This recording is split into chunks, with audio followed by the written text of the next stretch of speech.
สบายดีพี่น้องต่อไป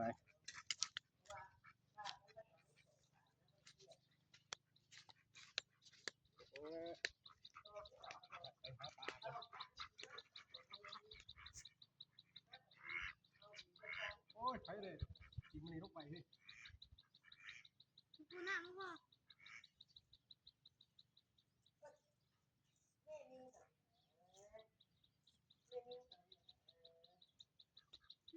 ที่นี่งานถ้าโกรธ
มีปลาเลี้ยงด้วยพี่น้องเด้อ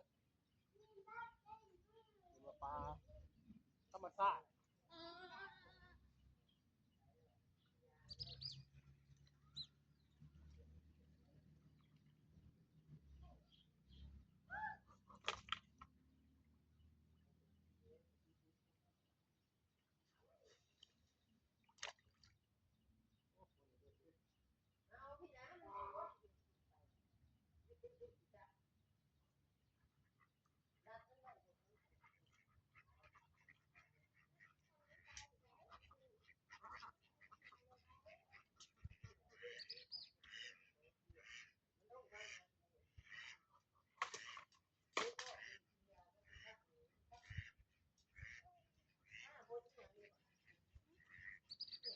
ธรรมชาติ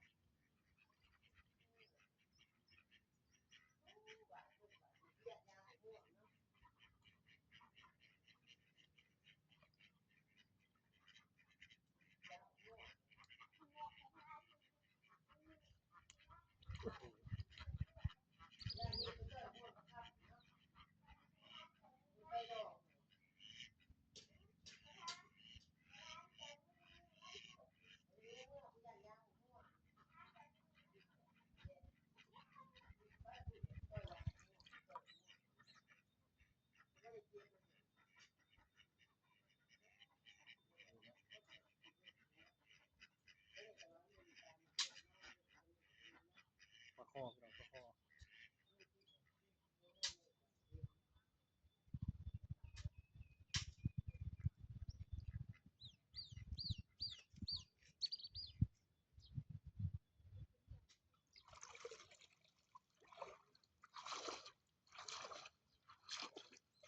ว่าอะไรตัวแรกปลาช่อนอเมซอน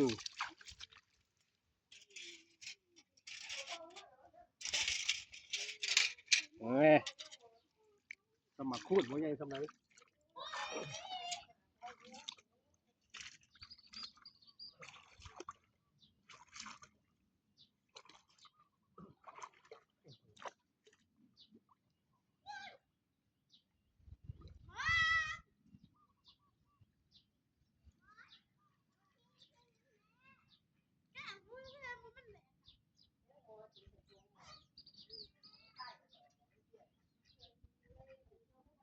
บรรยากาศดีตามท้องให้ท้องนา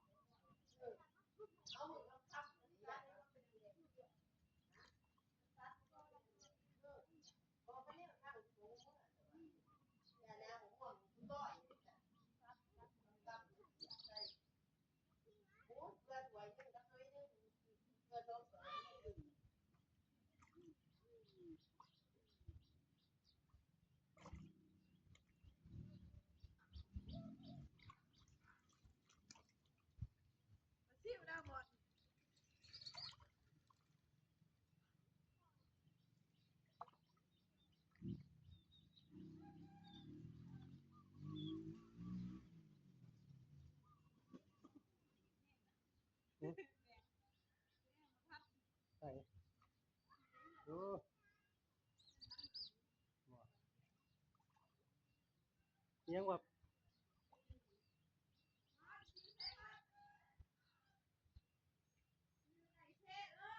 มันไปใกล้ไหนตกเซ่เลยเฮ้ย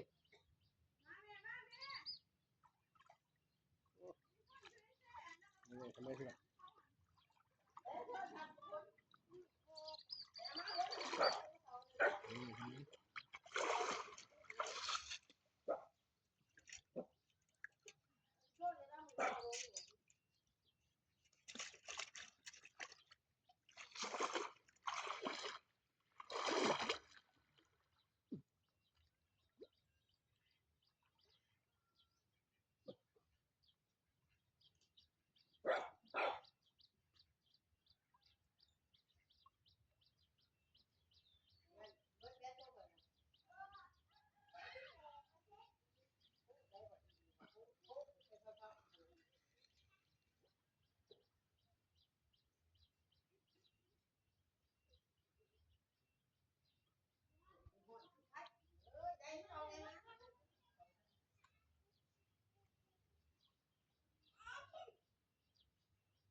ยิงว่านแล้วต้องทิมใบสัก10 นาทีค่อยงุ้มเดี๋ยวพอถึงงุ้มใบปลาใหญ่มันเอามันอยู่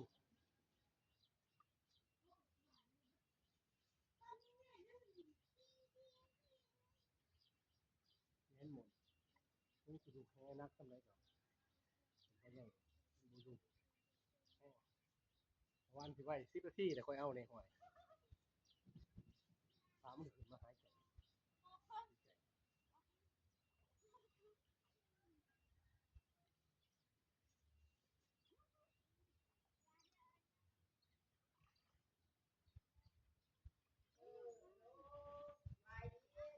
กินไป2 ตัว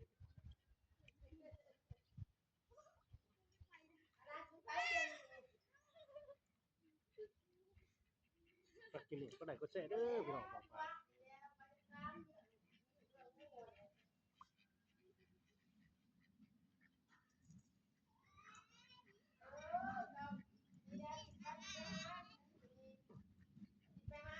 ป้าน้องขี้คอยเด้อเนาะป้าน้องล้มไหนหมดอันนี้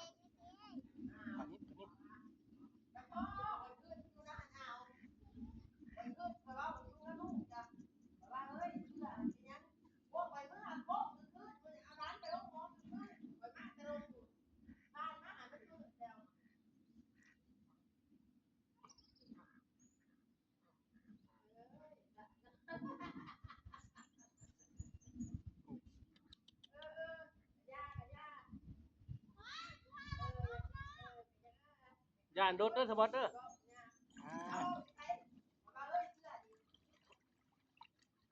ตัวที่3พี่น้อง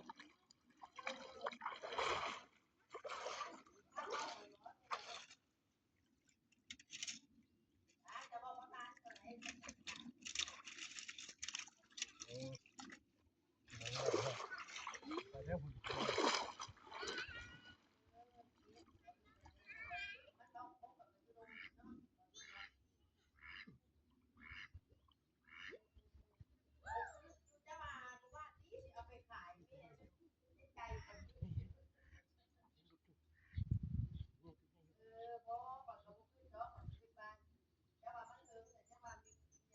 มีตัวใหญ่อยู่สิงคโปร์ตัวใหญ่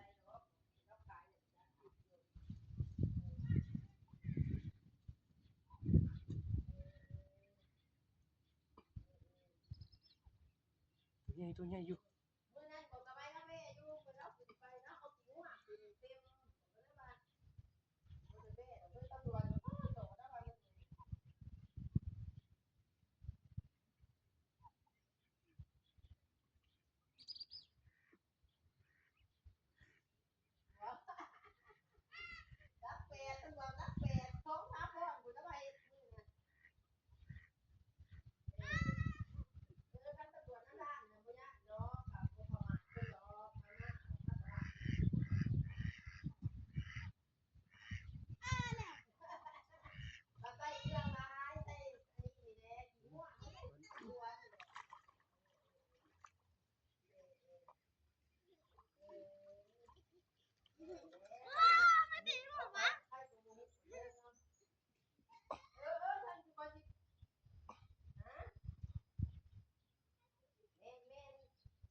ตีนหรือปลายังวะ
ไปไงพี่น้องปลาตีนพี่น้องกำลังคุมกันอยู่ตอมแห้งก่อนหยัดมีตัวอื่น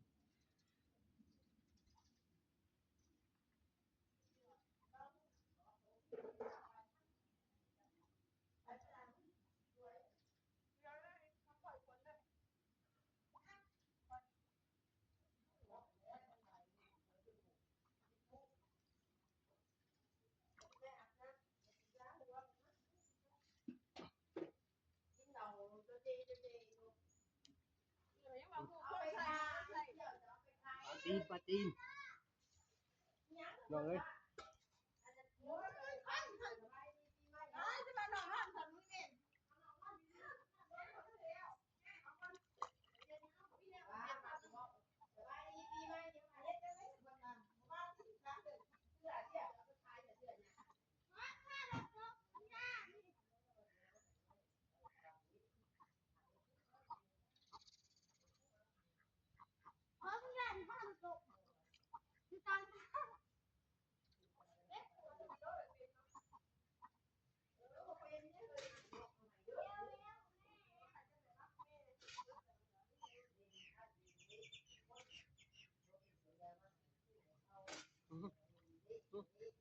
ตัวหนึ่งเดียว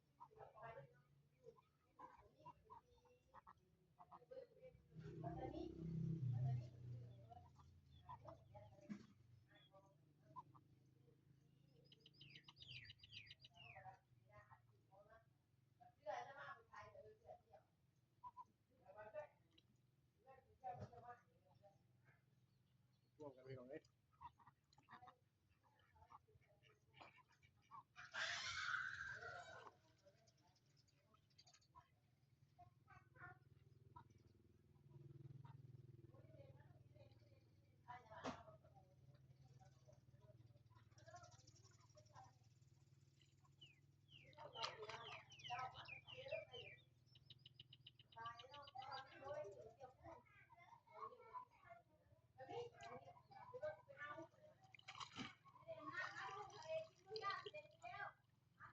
พี่น้องปลาตีนปลาตีนปลายังพี่น้องนี่ได้วะนี่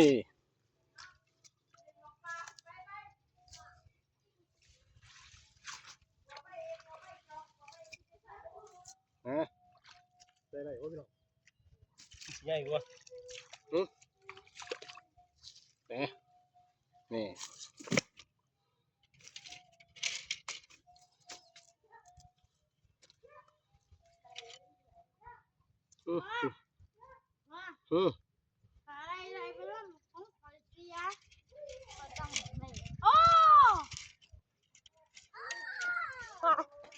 ถ่ายอะไรไปลงก็เสียคอยก็ต้องเอาตัวนี้เก็บเลย อยู่ใส่นี่แหละคลิปเลย นี่น่ะนั่นแหละ โอ้โหเลยตีโทรศัพท์ก็ได้พูดแล้ว คอยเก็บคอยเห็นของแดงคอยเห็นของแดงคอยก็เลยเอามาหมัก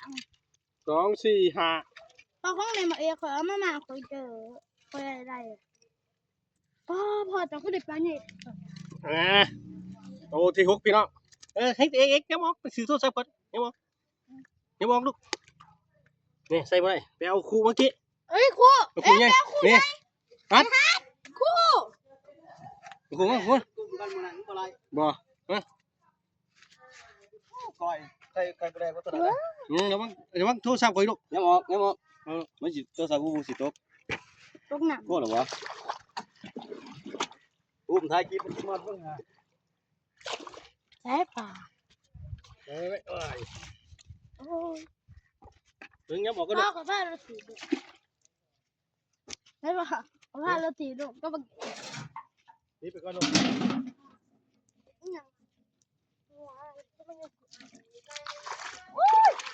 เดี๋ยวลูกเด้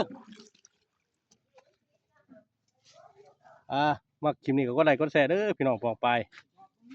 เข้ามาสบายดี